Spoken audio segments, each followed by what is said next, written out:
ये कहानी है सूरत के एक मशहूर अस्पताल की, जहाँ पे एक मरीज भूत बन गया था, जहाँ पर रोज काफी सारे मरीज अपना इलाज करवाने के लिए आते थे। वहाँ के डॉक्टर और नर्स बहुत ज्यादा मेहनती थे। बहुत से मरीज को वहाँ भर्ती करवाया जाता और उनका रात दिन इलाज चलता था। उस अस्पताल में एक ऐसा मरीज था जिसके कारण ये अस्पताल बाकी अस्पतालों से अलग था। इस अस्पताल में वो मरीज 20 साल से कोमा में था। डॉक्टर और नर्स उसका अच्छे से ख्याल रखते थे और उसका इलाज करते थे। दरअसल वो कौन था, कहाँ से आया था और उसे कौन भर्ती करवा के गया, इसका कोई आता पता नहीं था। ये भी एक अजीब बात थी कि वो मरीज 20 सालों में एक बार भी अपनी पलकें नहीं झपकाई थी। कुछ दिनों बाद अस्पताल को और बड़ा करने का काम चलने लगा, इसलिए उस अस्पताल ज्यादा मरीज को भर्ती करने से मना किया गया था और रात के समय अस्पताल सुनसान सा लगने लगा था। ऐसी ही एक काली रात थी। वहाँ उस रात सीमा नाम की एक नर्स ड्यूटी पर थी। नर्स 1 बजे रात को मरीजों को देखने के लिए निकली हुई थी और अचानक चलते चलते उस कमरे में जा पहुंची जहाँ पर वो कोमा वाला मरीज था। उसकी नजर कोमा में पड़े उस मरीज के बेड पर पड़ी और वो एकाएक चिल्लाने लगी और जोर जोर से चिल्लाते हुए इधर उधर भागने लगी। उसकी चीखें सुनकर डॉक्टर, गार्ड और बाकी सब नर्स उसके पास गए और उसे पकड़कर उससे पूछने लगे, क्या बात है सीमा, तुम इतने जोर जोर क्यों चीख रही थी और डरी हुई भी लग रही हो। सीमा कांपते हुए बोली, डॉक्टर वो मरीज जो 20 साल से कोमा में पड़ा हुआ था। डॉक्टर बोला, हाँ। बेड नंबर 9 उसका क्या? सीमा फिर कहती है, डॉक्टर वो अपने बेड पर नहीं है। नहीं है अपने बेड पर। डॉक्टर झट से बोलता है, क्या क्या बोल रही हो तुम? तुम्हारी तबीयत तो ठीक है ना? सीमा बोलती है, मैं सच कह रही हूँ डॉक्टर, मैं जब सारे मरीजों को देखने गई तो वो अपने बेड पर नहीं था। डॉक्टर बोला, चलो हम सब उसको देखते हैं। सीमा बोला, नहीं आप लोग को जाना है तो जाओ, मैं नहीं जाऊंगी, मुझे बहुत डर लग रहा है। डॉक्टर बोला, अच्छा ठीक है, तुम यही रुको, हम सब उसे देख कर आते हैं। इतना बोलकर डॉक्टर वहां से उस रूम में जाते हैं तो वो मरीज अपने बेड पर जैसे पहले था वैसे ही उसी हालत में लेटा हुआ था। डॉक्टर उसे देखकर बोला, लग रहा ये सीमा एकदम पगला गई है, लगता है उसका तबीयत ठीक नहीं है, कुछ भी बोलती है। चलो चलते हैं और सीमा को उसके घर भेज देते हैं। और वहां से सब लोग निकल गए। जैसे ही सब गए, वो कोमा में गए हुए मरीज अपनी आंखें खोली। उसकी आंखें बहुत भयानक और डरावनी थी। इधर सब लोग सीमा के पास आए और उसे समझाने लगे, सीमा तुम जैसा बोल रही थी वैसा तो कुछ भी नहीं है। वो कोमा वाला मरीज तो चुपचाप अपने बेड पर लेटा हुआ है, तुम चाहो तो जाकर उसे देख सकती हो। सीमा ने डरते हुए कहा, नहीं डॉक्टर मैं नहीं जाऊंगी, मैं अपने घर जाना चाहती हूँ। डॉक्टर बोला, हाँ हम भी वही कह रहे हैं, तुम्हें घर जाकर आराम करना चाहिए।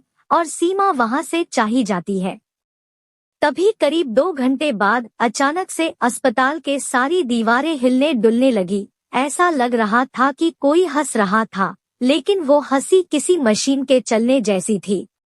डॉक्टर बोला, ये कैसी अजीब आवाज है, समझ नहीं आ रहा है कि किसी की हंसी है फिर मशीन की आवाज। मुझे लग रहा है कोई मजदूर अपना अधूरा काम को पूरा करने के लिए रुक गया होगा।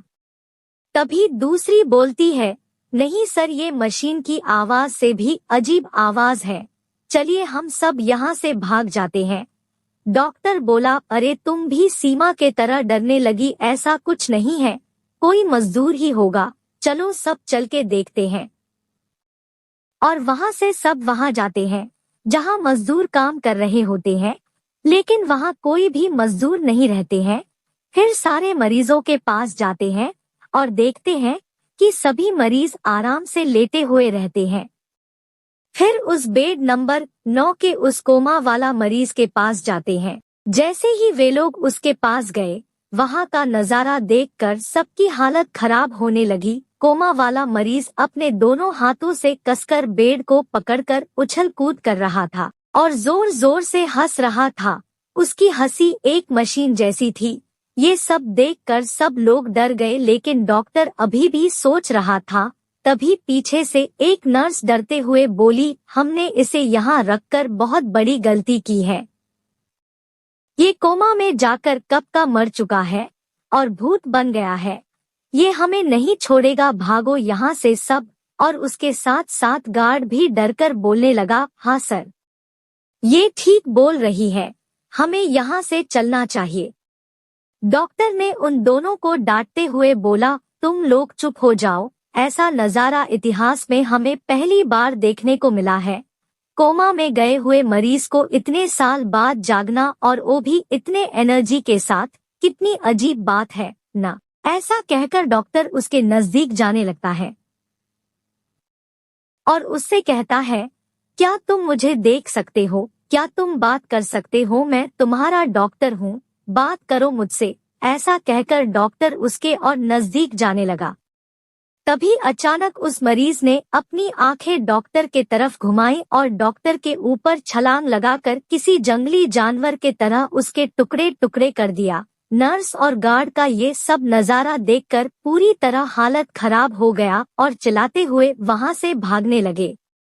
भागो भागो सब, यहाँ से भागो। ये सब सुनकर जितने भी लोग थे सब इधर उधर भागने लगे। सभी लोग अपनी जान मुट्ठी में लेकर इधर उधर भाग रहे थे, बाहर निकले की कोशिश कर रहे थे। लेकिन अफसोस अस्पताल के सब दरवाजे और खिड़की बाहर से बंद थे और किसी का फोन भी काम नहीं कर रहा था। वो भूतिया मरीज अस्पताल में किसी जानवर की तरह घूम रहा था और बाकी सब इधर उधर छुपकर अपनी जान बचाने की कोशिश कर रहे थे। लेकिन सुबह होते होते उस भूत ने वहां छिपे हुए एक को खोज निकाला और बेरहमी से मार दिया। फिर जब सुबह हुआ तो वापस अपने कमरे में जाकर लेट गया और कोमा में चला गया। फिर पुलिस आई तो पुलिस को कातिल का एक भी सुराग नहीं मिला और वो भी हैरान रह गई कि ऐसा कैसे हो सकता है, इतने लोग मर गया है और उसका एक भी सुराग नहीं मिल रहा है। बाद में पुलिस उस अस्पताल को बंद करा दिया और वो कोमा वाला मरीज भी उसमें हमेशा हमेशा के लिए बंद हो गया।